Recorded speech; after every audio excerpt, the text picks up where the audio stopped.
want to take a closer look. There's more to this painting than meets the eye.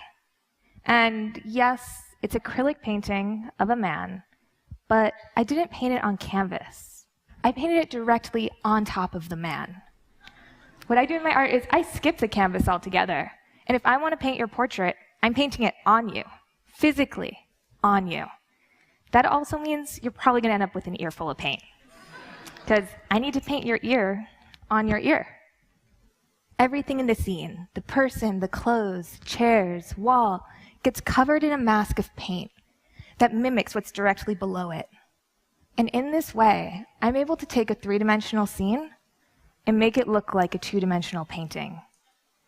I can photograph it from any angle, and it will still look 2D. There's no Photoshop here. This is just a photo of one of my three-dimensional paintings. You might be wondering how I came up with this idea of turning people into paintings. But originally, this had nothing to do with either people or paint. It was about shadows.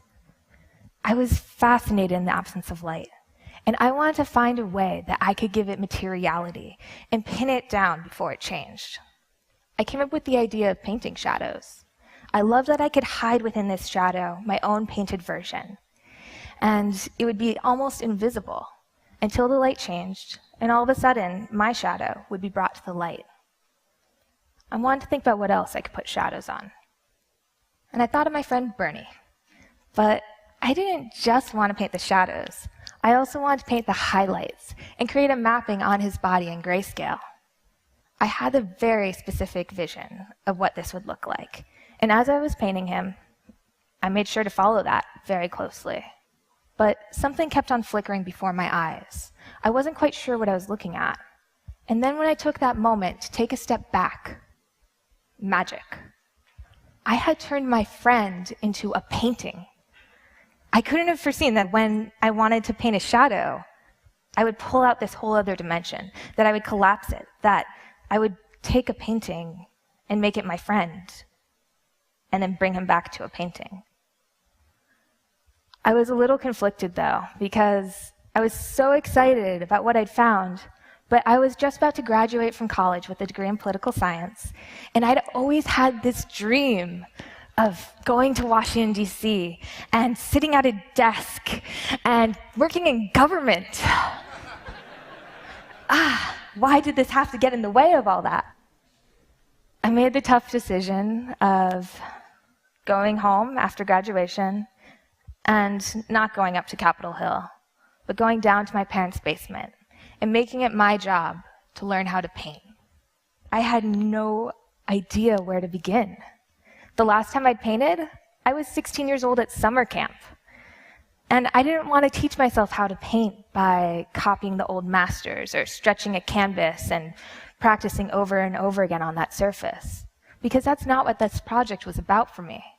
It was about space and light.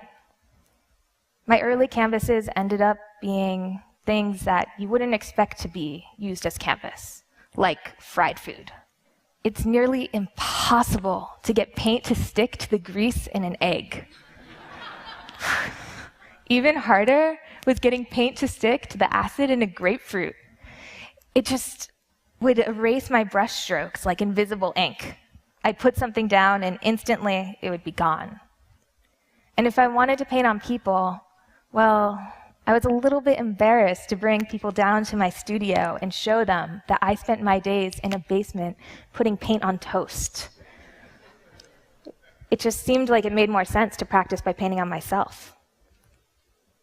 One of my favorite models actually ended up being a retired old man who not only didn't mind sitting still and getting the paint in his ears, but he also didn't really have much embarrassment about being taken out into very public places for exhibition, like the Metro.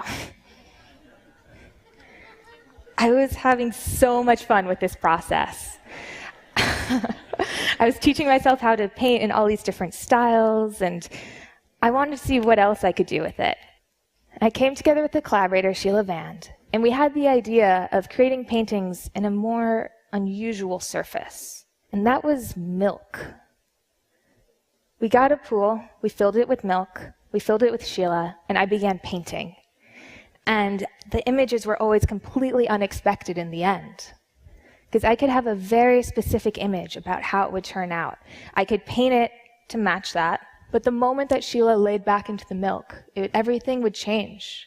It was in constant flux. And we had to, rather than fight it, embrace it, see where the milk would take us and compensate to make it even better. Sometimes, when Sheila would lay down in the milk, it would wash all of the paint off of her arms. And it might seem a little bit clumsy, but our solution would be, okay, hide your arms.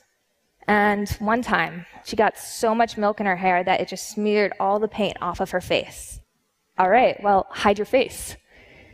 And we ended up with something far more elegant than we could have imagined, even though this is essentially the same solution that a frustrated kid uses when he can't draw hands, just hiding them in the pocket. When we started out on the milk project, and when I started out, I couldn't have foreseen that I would go from pursuing my dream in politics and working at a desk to tripping over a shadow, and then turning people into paintings, and painting on people in a pool of milk. But then again, I guess it's also not unforeseeable that you can find the strange in the familiar, as long as you're willing to look beyond what's already been brought to light, that you can see what's below the surface, hiding in the shadows, and recognize that there can be more there than meets the eye.